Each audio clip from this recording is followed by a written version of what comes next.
ये three words copyright, patent, trademark, इसको आप एक दूसरे की जगह यूज़ करते हो, जो आपको बाद में एक लीगल कॉम्प्लिकेशन में इन्वॉल्व कर लेता है। तो मैं आपको आज 60 सेकंड में पूरी चीज़ क्लियर कर दूंगा और इन तीनों में प्रॉपर डिफरेंस जो होता है वो आपको समझाऊंगा। तो फर्स्ट है कॉपीराइट। ये प्रोटेक्ट करता है आपकी क्रिएटिविटी चीज़ें, जैसे कोई सॉन्ग, कोई नॉवल, कोई फिल्म, जैसे कि आपकी इंस्टाग्राम रील। सो इसमें आपका प्रोटेक्शन तुरंत क्रिएट हो जाता है। सो जैसे ही आपने इंस्टाग्राम रील क्रिएट करी, आपको प्रोटेक्शन मिल गया, कॉपीराइट आपका हुआ। कॉपीराइट की सबसे यूनिक चीज़ है कि आपको उसका रजिस्ट्रेशन करने की कोई भी नीड नहीं होती है। सपोज डेट जैसे ही आपने कोई क्रिएशन क्रिएट करी, लाइक जैसे आपने आज इंस्टाग्राम रील क्रिएट करी, तो आपको अभी से प्रोटेक्शन इसका मिलने लगेगा। और आपको फैक्ट की बात बताऊं कि आपको इंटायर लाइफ इसका प्रोटेक्शन मिलता है। और एक और फैक्ट की बात बताऊं तो after the death of copyright holder, उसके जो हेयर्स होते हैं उसको भी 60 ईयर्स तक का उसका प्रोटेक्शन का राइट मिलता है, तो वो भी उसकी रॉयल्टी का बेनिफिट उठा सकता है। ये बेनिफिट होता है कॉपीराइट में। सेकंड है ट्रेडमार्क। ये प्रोटेक्ट करता है आपकी ब्रांड आइडेंटिटी, जैसे कि अमूल का लोगो, कोको कोला की रेड बोतल, एप्पल आईफोन का एप्पल,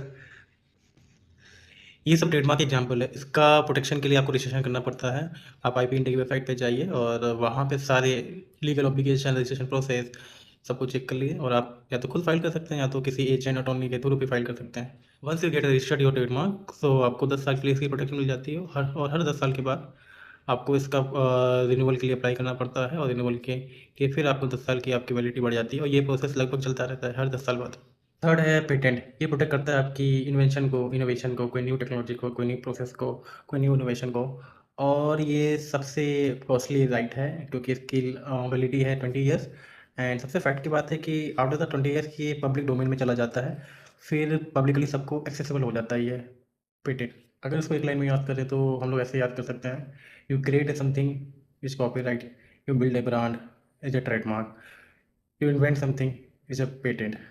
सिंपल। अगर ये हेल्पफुल लगा तो शेयर करो, और फॉलो करो।